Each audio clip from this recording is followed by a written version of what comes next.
This election season, KXLY4 is committed to helping you make an informed decision. We're bringing you 5-minute interviews with the candidates running in Washington and Idaho's big races. And tonight, Republican U.S. Senate candidate Michael Baumgartner is live in the studio with our Nadine Woodward. And Mr. Baumgartner, thank you for joining us on this special edition of KXLY. Thank Would you. like to start off by talking to you about fiscal responsibility. In particular, because your opponent has said that she wants to hold Congress to pass legislation for fiscal responsibility, yet the Senate has failed to pass a budget. We have a national debt of $16 trillion. That's $50,000 on the backs of every American. What is your idea of fiscal responsibility, and would you support a balanced budget amendment? Well, thanks, Nadine. Well, I would, and you're exactly right. We see a real failure from Washington, D.C., a failure of both parties, but particularly Maria Cantwell in the Senate, who haven't passed a budget in nearly 3 years.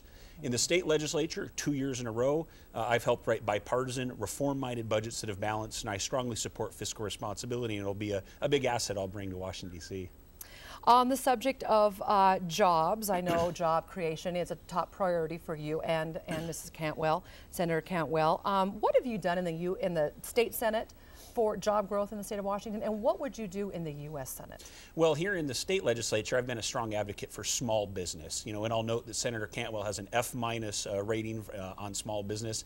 In the legislature, one of my key pieces of legislation was a bill to reduce the amount of onerous regulation on small business, and I'll be a strong advocate for small business in D.C. I'll also be a strong advocate for higher education and quality universities. That's important for us to have the skills to develop a world-leading economy, that we have good universities, and D.C. has failed in that as well. What kind of job, what kind of jobs would you like to bring to the state of Washington? Well, blue collar, white collar, high tech, you know, agriculture, all across the board. We need to have a leading economy in many areas, particularly here in the state of Washington, which is the most trade dependent state in our country. So trade agreements are very important, and we don't have enough STEM degrees right now, science, technology, engineering, and math degrees. My little brother went to Wazoo like I did, and he works for Microsoft, and they can't get enough good Washington State graduates in STEM degrees, so that's something I'll be fighting for as well. Wow, very good. Your opponent is big on renewable energy initiatives, wants to get us off of fossil fuels as much as possible. What's your position on that? Well, I believe in renewables as well, but there's a key difference between myself and Senator Cantwell when it comes to domestic energy production.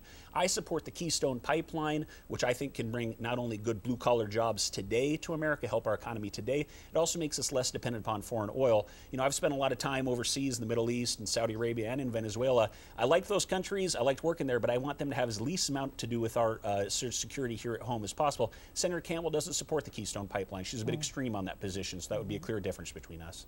You have come out in favor of Initiative 502 to legalize the recreational use of marijuana. I think a lot of people may have been surprised by that statement or your stance on the position. Why do you support it? Well, you know, I have a background in counter-narcotics. That's what I did in Afghanistan, which is home to 90% of the world's heroin. I am certainly not pro-marijuana, but our drug war right now is very costly, and it costs a lot of resources. I think Initiative 502 is a common-sense approach. It's a thoughtful approach. There's a lot of marijuana use going on right now. This is ability to take that out of the criminal element and to tax it and regulate it, and I think it's a good step forward. All right. Well, very good. And I wanted to ask you on foreign policy, your position on the attack on our U.S. consulate in Libya, how the White House handled that, and the 2 weeks following.